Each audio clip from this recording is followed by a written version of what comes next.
Hi Hello. everyone, it's the YY Westie in a special Corona edition, online interviews with top pros and EDs from around the world. And today I have Mr. Laszlo Tarkanyi from Hungary, or actually now from Germany. Yeah, so currently I'm in Germany, but I guess the event you're interviewing me with is Budapest-based something. Guests from Madrid, Spain, Alejandro and Eilis, and they are part of the EDs of Mad West. Andrey has I think, one of the events that are known to be the most social and fun events in Europe, called Kiwi. So everyone knows Adam, Rita, and Gabor probably for their amazing events. Budapest, which is the biggest and one of the best in the world, and Hungarian Open, which is a more homey and cozy event.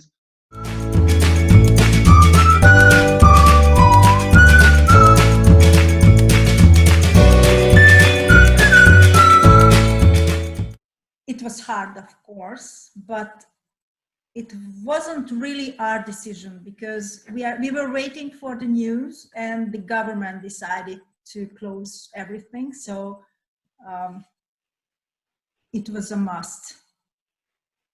It wasn't any choice. Basically, it was not our choice. Yeah. We would have closed it, of course, but if we don't close it, then the hotel closes it. So it's just, we were in a luckier position because our event was a little bit more away. Like it should have happened like this weekend. So we have seen other events cope with the problem. What do they have to do? And obviously we already bought some airplane tickets, and yes, we did have some kind of financial and also work and energy investment in the event, a lot, let's say, which is a kind of a loss, but it wasn't like we got all the money, we paid everything, got all the tickets, and now cancel it. That would have been a so much more difficult thing to do. So it was, I would say, well in advance, so we could manage it, but it was really difficult. This is not what you like to do. No, definitely not.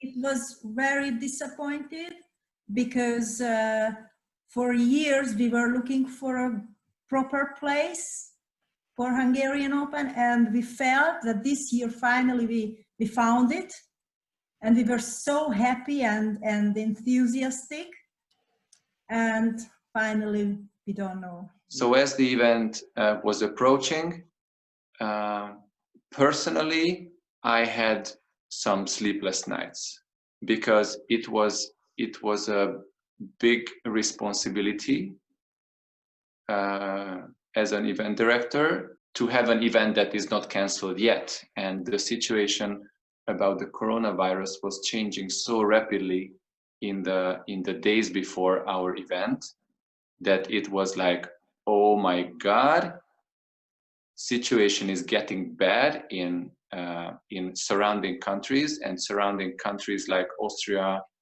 Slovakia, Slovenia all had measures while Hungary didn't have measures. And in the end, it was on Wednesday prior to the event where our government had a meeting and finally a decision to ban events above 100 people. So would you have cancelled anyway? Yes. Mm-hmm. So that was the day when I was waiting for the government's decision, and if the decision is taken otherwise, then I would have cancelled as well.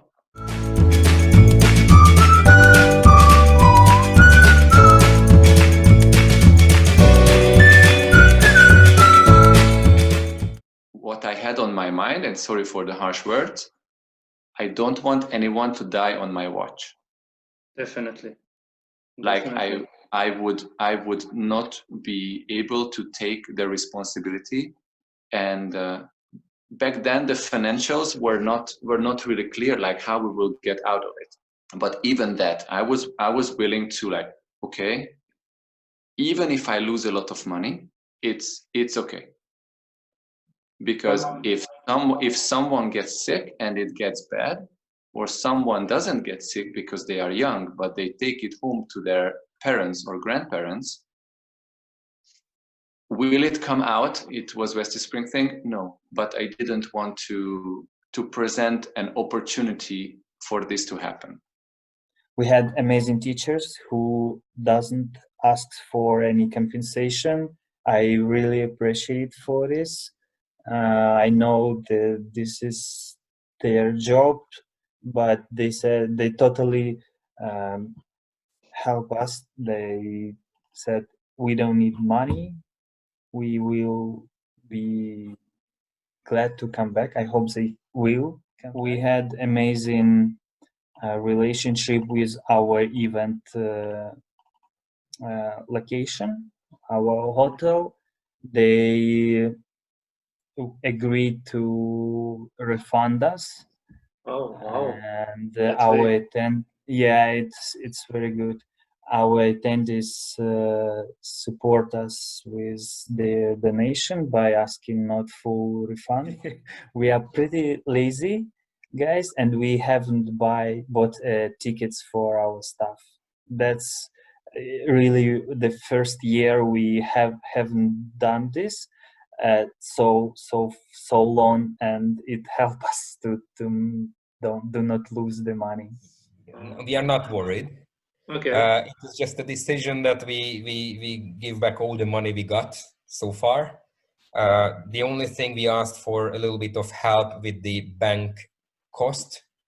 That's the only thing we asked for, and then we sent back we already sent back the money, and already we received some cash as well. And as soon as we can meet them, because if we received cash, we cannot bank transfer it back.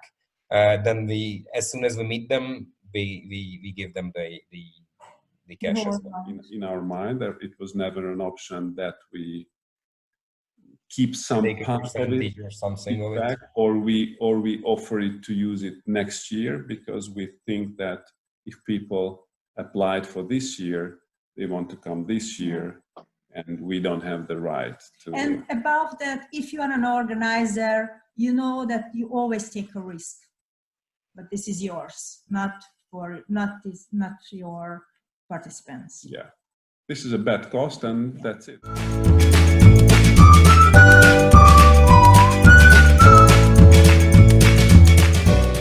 I think, yeah, I think that was the best part of this. If you can take extract a bright side of it. I mean, they were so supportive. We got messages from all over the world constantly, and this was amazing and actually necessary, because at least us two, we were like so low sometimes, so sad. We still have like a lot of job to cancel the event, and the motivation is not the same. So receiving all this support from the dancers gave us like it was super helpful. They gave us like the motivation we needed, because like you can imagine, it's not the same to buy flights for all the amazing pros and amazing staff that was coming to Madrid than to just spend hours on the phone with Iberia or American Airlines or even like reimbursing money to all those dancers that were coming to your city. Like it was okay when we did the registration, it was like, oh, she's coming, he's coming, and now it was okay, here, your money back, see you later. Hopefully see you next year. For us, I remember at that time, it was super important to actually give 100% of the emotional freedom to them, of deciding, you know, if they needed or wanted the full reimbursement, right, the money back. Because of course it was a very tough time for us, but it was a tough time all over the world, and we didn't know what was going to happen in any, what was going to happen in every household, right? We got around 20 to 25% of people actually saying, okay, I want to move, the Nice. purchase item for next year. And that's really cool because it helped us to actually, to offset part of the cash flow challenges that we had. And that made us, allow us to keep running the event for next year. So we are very grateful. We have here and there some people just saying, just take all my money. We don't care. We want to support you guys. And thank you very much for that. But we decided to stick to a simple plan, just offering either you ask for the full reimbursement or you want to support us and you want to exchange the pass for next year. And our friends who said you can leave the part of my payment to help your event. There was a few guys who even said we don't need money at all. We don't need refund at all. And it was like, whoa. I was flattered and moved and emotional, like really, about the reaction of the dancers, like how supportive they were, not only on a moral level, but also on a financial level too. I thought highly about the community either way. I think this is like, I've been part of some communities, and this is one of the friendliest communities that I could be a part of in the dance world. Now that many people are watching this interview, I'd like to say a heartfelt thank you for all the support that us as Westie Spring Thing we received from the West Coast Swing community.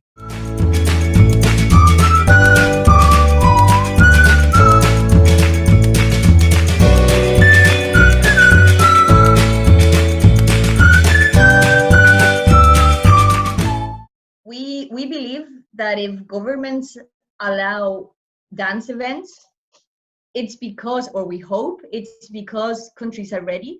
And if countries are ready, we believe that people is going to be ready. I mean, what we are observing in Spain is that government, is not opening the country straight away. They're like taking little measures step by step. And people's reaction is like, at the beginning, they're like a bit afraid of the measure, but then just people adapt. I mean, I think that's what humans do. We just adapt. So I believe that when governments allow dance events, which I don't think is going to be anytime soon, because it's like a hugging all together environment. Sweating on each other. What we know for sure is that the first normal event is gonna be just awesome. Yeah. It's gonna be just so cool because we are all so excited to get be back sold out for sure, no matter where it is. In a week. First minute. Yeah, first minute, exactly, 5 minutes. Yeah, I'm not that sure about the level of the technique or the or the cardio, so no fast blues allowed. If there are events opening sometime soon again, I'm undecisive how comfortable I would be to attend. Before there is either a vaccine or either a medication that is curing the coronavirus. So let's say, like, legally, it's possible to have events, to organize events, and to travel without having to research on the internet 2 hours what happens if I enter that country. It still could be a risk for attendees, and if not for attendees, because maybe you are in a very good health, and let's say, nobody knows, but let's say statistically you have a big chance of maybe not even having symptoms, not even talking about having heavy symptoms. But what if you bring it home? What if you bring it home to the old neighbor lady who is touching the same rail on the stairs in the staircase or stairwell? What if I bring it home to my mom? It's been a long time when nobody danced, and I think they all missed the events where they can see their friend, meet everyone. Probably there will be persons who will be afraid and will not go, but mostly I think that people will come. I think majority of them, yes, that's my impression. Of course, there would always be guys who are afraid, and until the moment we don't have the vaccine, it cannot be 100% safe. But on the other hand, watching the data and analyzing what happens around us, we can say that basically it doesn't matter if you organize an event of 50, 60 people or 500, 600, because the social distancing is not there. What I see that people are in desperate need to connect. Like even when I go out and ride my bike, if I stop for a second, somebody wants to talk to me, like a complete stranger from distance, obviously. But still, I see that they are like jumping to any kind of connection, because this kind of separation is hard for everyone. And dancing is connecting. That's what we really miss about teaching, to connect with people, to dance with each other, dance with people, hold their hands, and to somehow connect. And it's absolutely a personal fear of how much you embrace that fear, that I can't touch anyone, I can't go out, I will be ill, I might die. So some people who, because I believe it's kind of overhyped. There are many ways to look at the statistics. I think it's important to understand that going to a party of 100 people is probably the same as going to a party of 1,000 people. So it's not more riskier. So if we have large events or like smaller events in the future, it is just the willingness to travel and go to a foreign country and dance. It's a personal choice, and I hope that people are not that scared. I'm not scared, but it's just me.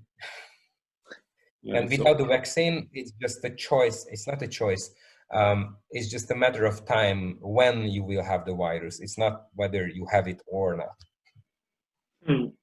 Right. Okay, that's an interesting way of looking at it. I mean, it might be true. Yeah, it might be true. It might be that we're all gonna have, or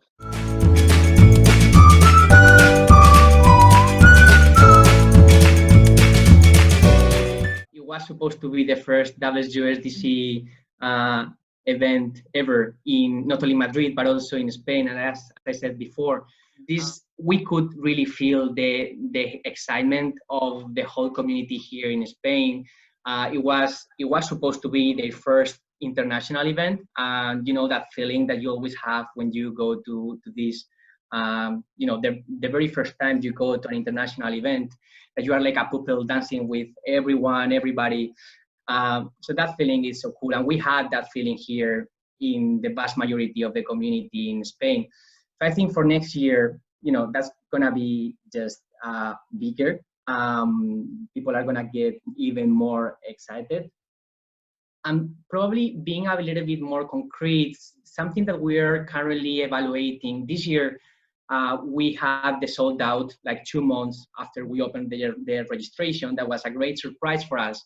So we are considering the possibility of getting a new hotel, a bigger one. I don't look that far away, by far ahead, let's say. I would like to have actually a dance class first, okay. And I would like to have a party, or I would like to see a party. So like in a dance class, when we say rotate please, and then people with masks there and not looking at each other uneasily that I don't want to touch any other person.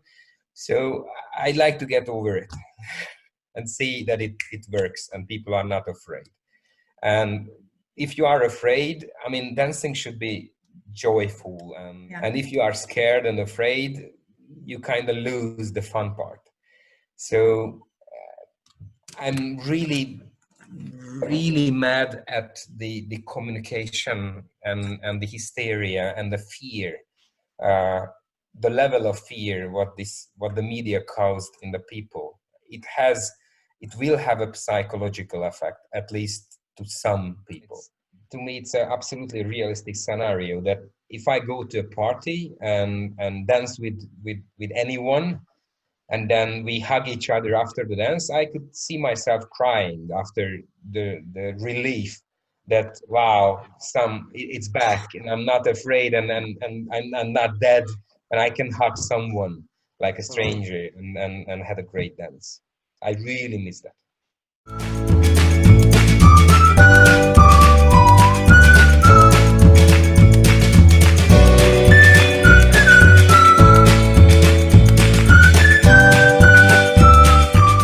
So many amazing professionals are offering now online content, whether it's recorded or live. I think that this is something that's, talking from a dance teacher perspective, it's a huge challenge. However, I think that that now people have a lot of opportunity to take classes from people they would love to have classes with, maybe also regularly, because the cost of travel and the cost of accommodation and the cost of having to take a day off from your work to go somewhere to take a lesson from this teacher, these costs are lowered a lot. And I do believe that the events will resume and the traveling will resume, and that the human touch of the whole thing will not be less, like the importance of it. However, I think that at least some of the online classes will stay. I think there can be still demand for that. Because, for example, if you sign up for Kyle and Sarah's class, that is on Wednesday evening, European time, if you don't have a dance class live that day, some people might consider keeping their subscription and taking those classes because they are amazing. Yeah, we are aware of this, like competition, social, and so on discussion about also Swing Dance Council as well.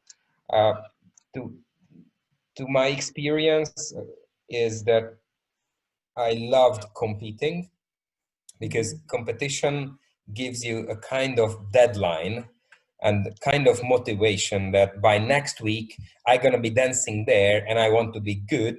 So I put in extra effort, extra hour, extra private to be better because I have a deadline. If I don't have a deadline, but everybody's different, I know if I don't have a deadline, I kind of, okay, I'm not going to take that private, let's do it next week. I don't schedule extra practice hours because why the rush? I'm here to enjoy myself, and right now I don't feel like practicing extra 2 hours. So let's keep it. And probably it's not that, okay, you got to advanced, you got to intermediate, and that's not the aim in itself. But when you go out there, you want to be better and you have a deadline. And I think competition in that sense is very useful. Point system or how fair it is or judging wise, it just nothing. It's an independent thing. We can also talk about it, but I think that's not the main thing whether to have it. So it's not competition and social. I think both has a place, and both is very useful.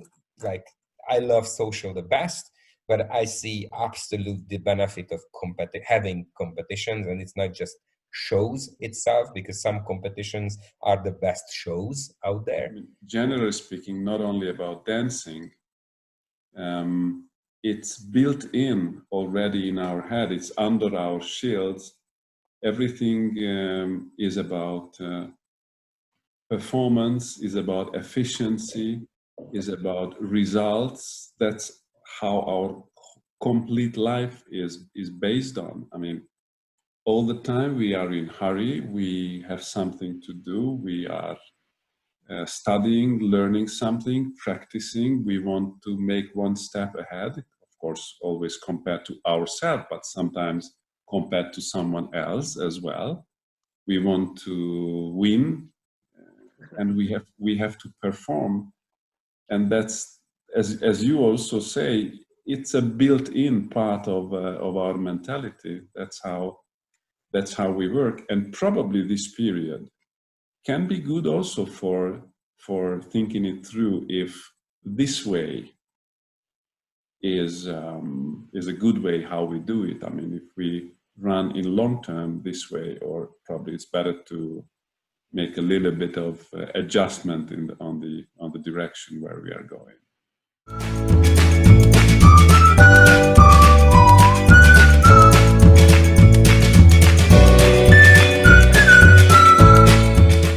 And I went back to a long lost friend, let's say. I'm learning programming again, web development, coding, programming. Took a course. I haven't finished it yet, but I've taken some lessons already for video editing.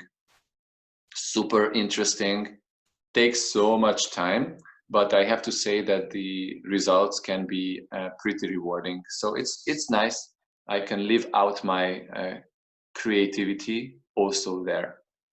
Yeah, and everyone seeing the results now with the new videos you edited for the YY Westie.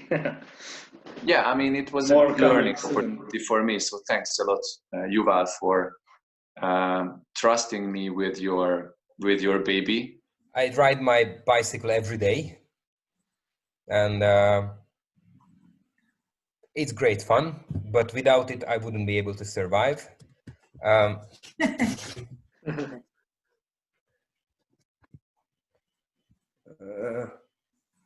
We lost Adam. Yeah, if he's showing us see something. That? Those are my new hobbies. Nice. Let's say. But it was even before the whole thing started. I still suck, but at least I love it. Can we expect that in your next event you will play live music at some point in the party? No. This is your goal for next Budapest. Not if I'm very critical of myself, and at the moment the aim is to sing and play the guitar at the same time. But normally I can sing in tune, but if I play the guitar, it goes out of tune right away, and I'm so pissed off. I would like to perform at one point in the future. I would not say near future, because there's a long way ahead, long road to go, but I don't give up yet. Yeah, I also wanted to say that that's probably in one day during the next 10 years, probably we will have a duet or a trio playing. We will see. And I will sing. No, it's better if you don't sing. No. You see? You see? I'm Guys, sorry. After Budapest, we went to Sri Lanka and with my wife Maria, and we planning to stay there for 3 months. But we stuck there for almost 4.5, and just come back for like a week ago, maybe 10 days. And since January we were there. Well, it was pretty good experience. We had a lot of fun and not fun activities. like curfew, staying home for weeks, months. Yeah, but now everything's fine. We spent all our money to come back. Curfew was like for 2.5 months there in Sri Lanka, and after we came back, we had to be self-isolated for 2 weeks. And in this curfew, you couldn't go out at all. Only one day in the week. Yeah, one for a few day hours. in the week for like half of the day. But you need to go to the supermarket to have some food. But so you it's were okay. standing in the queue for like a long time. Yeah. And there were not too many groceries. Probably you had to take what you get.